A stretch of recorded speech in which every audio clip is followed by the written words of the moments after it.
Hi, welcome back. Well, level one, which is the 8 parts of speech, is probably more review for most of you. Although there, again, as we found, there were some tricky things with certain words that could be more than one part of speech. Five, the 5 parts of sentence level two analysis is the most difficult because of one big difference between parts of speech and parts of sentence. Not every word in a sentence is going to be what is known as part of sentence. This is the term that Michael Clay Thompson developed in developing the 4-level analysis approach. And while overall I like it, I want you to think instead of it as 5 parts of sentence structure. Okay? If we look at the role that words play in our sentences, it's the purposes that they make sense, and therefore certain things have to be there for the sentence to make sense. There are other words that will be there that aren't necessarily important to the structure of the sentence. Hopefully this will make sense as we go forward.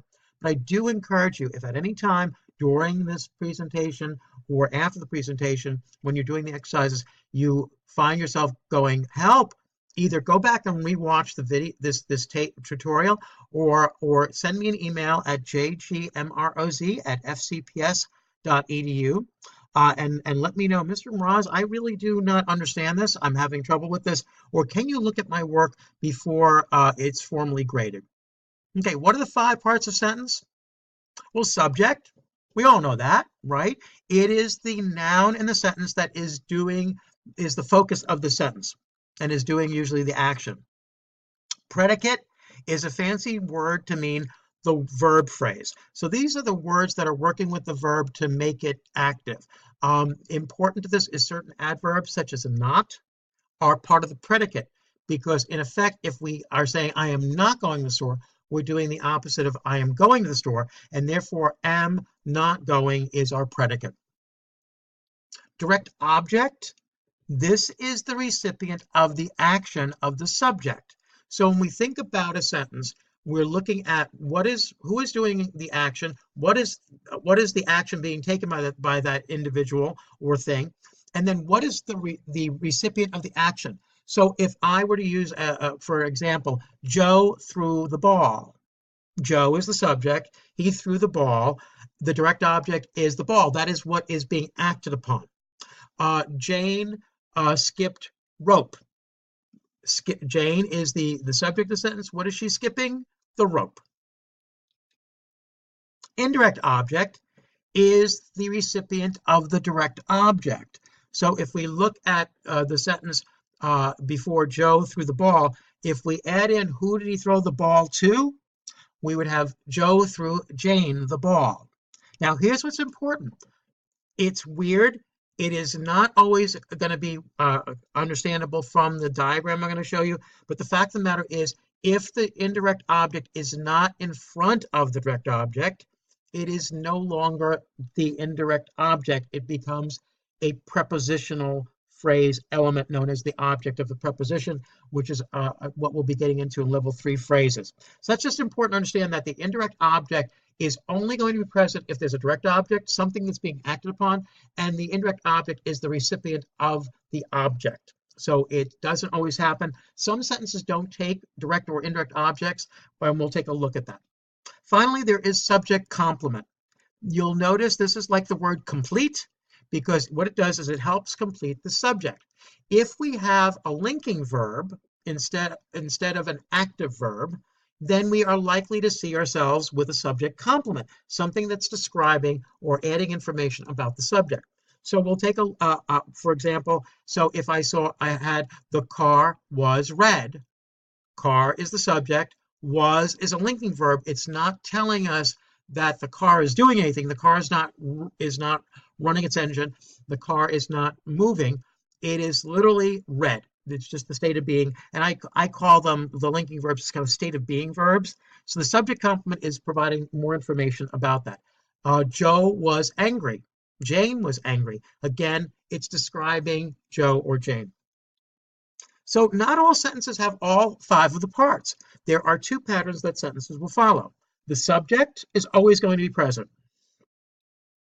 If we have an active verb, then we're going to look for the direct object.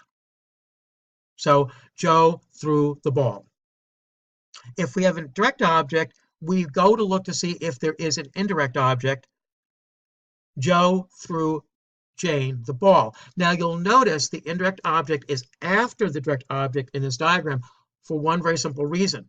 You've got to find the direct object first. If you don't have a direct object, there will be no indirect object. If you don't have a direct object, you're likely to have either a verb that doesn't take an action, a recipient, or a sentence where the direct object is in, or the indirect object is in the prepositional phrase. On the other end of the scale, if we have a linking verb, is, are, was, were, seem, other words that imply the idea of state of being, then we're going to look for our subject complement.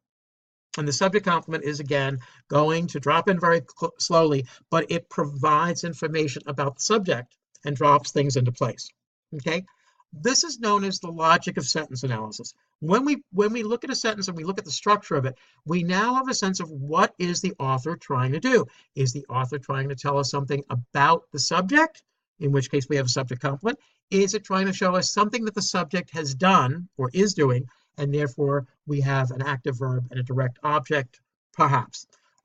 Jane ran to the store. Ran, any verb having to do with motion, is not going to take a direct object. The reason is because you can't run something.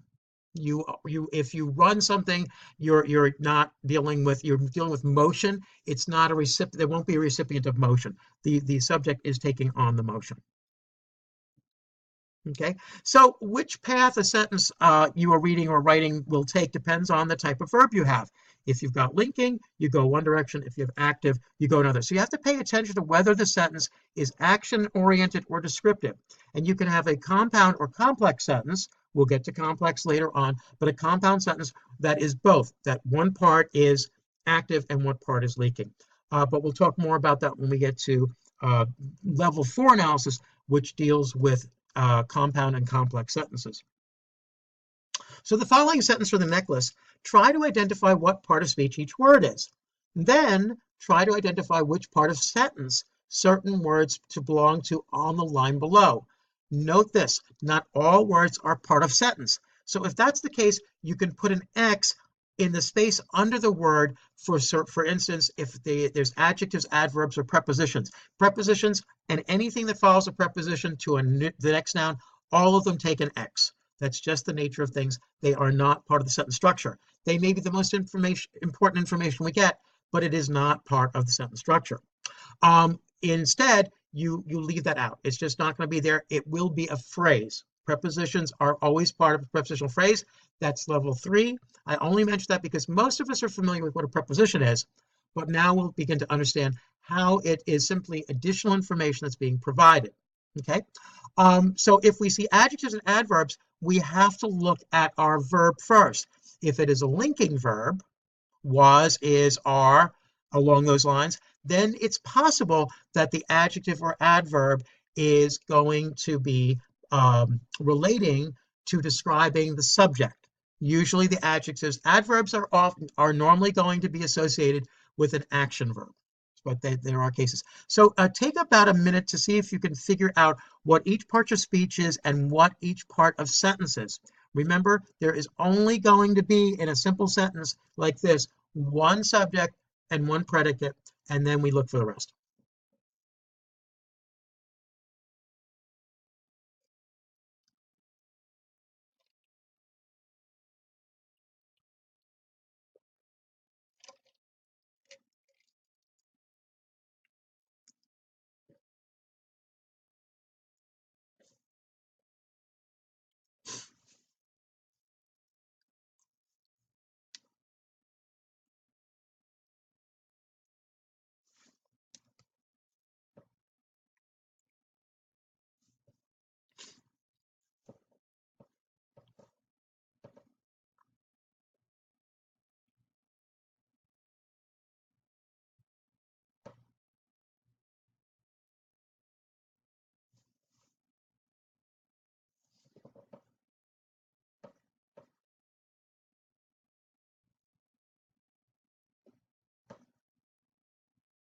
Okay, now one clue you may have noticed, this is a sentence from the necklace, which we read for class several weeks ago.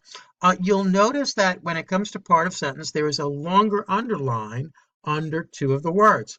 If you ever see that, what that means is that the two words are working together as a part of sentence. I put that in there only for this this recording so that you would have an understanding of what that's about. So, okay, so here's what we have. I is a pronoun. Will, give are both verbs. They are active verbs, and that's important to note when we do this. You is a pronoun. For is describing 100 and francs. Now, the thing about this is, remember in level 1, if for was describing 100, normally it would be considered an adverb describing a verb, but 400 is together the number of francs. So when it comes to numbers, we always have to treat them as part of the whole. In fact, you might see in some cases a hyphen between 4 and 100 in something that's written, and therefore it is together serving as a descriptor for the noun francs. Francs is a noun. It's a denomination of money that was used in France until the euro came along back in the late 1900s. Okay, so here we have the sentence. When we look at will give, as I've said before, it's active. To give somebody something is an action, okay? So our subject is I. The person doing the action is I, the pronoun. Will give is our predicate. The two words together, will is an auxiliary verb. It's helping give us a sense of time for the verb. Will give means it's going to happen in the future. I was giving you would be past tense, and I gave you would be a specific past tense where there isn't a sense of happening over a period of time. Will give is because it's the future. If it was something that had already happened, it would be I gave you. Okay, so that's our predicate. It's active. Therefore, we're looking for what did I give. The direct object is francs. The words 400 are describing francs. They are out of the parts of sentence. The direct object is francs. That's what's being given. Who is it being given to? The indirect object, which is you. Now, you'll notice that I'm putting in here IO and DO. Why? Because even using ind and der for indirect and direct, it is very long. So what I want you to do is whenever you're dealing in the future with filling this out, like when you do the assignment for this week, you're going to use abbreviations. Pronoun, use PN. For adjective, ADJ, which we've been using, adverb, ADV, preposition, PREP, predicate, you can use PRED if it's short, subj, SUGBJ can be used there, and then IO and DO for direct and indirect objects. Subject complement can be S capital, C capital, and that is fine. Now, what you're going to be doing is after you've finished watching this tutorial, you're going to complete the practice items in the Google Forms, which are on Google Classroom. And then you're going to respond to the two-level analysis question that's on the discussion board by November 10th. Okay, so what I want you to do is that, remember what that's going to involve is you're going to finish the Google Forms entry. You're going to submit it to me, and I will either have us use it in class, or I will respond back to you about whether you got the correct answers or not. And then you're going to go on to the where it says two-level analysis on the discussion board, and you're going to look at the question, you're going to answer it. When you are done answering the question, as is the case with level 1, you're going to respond to the two people who entered responses before you. Look at what their answers are to the question and comment on their answers. They are free to comment or not comment. That's their choice. But basically, what you're going to do is that if you're the first or second person to do the discussion board entry, then what you're going to do is wait till later on, and after everyone in your group has commented, then you're going to respond either to the two people at the end, or if you were number 2 and already responded to the first person, you're going to respond to the last one. Okay, please email if you have any questions about this as you're doing the Google Forms. Good luck.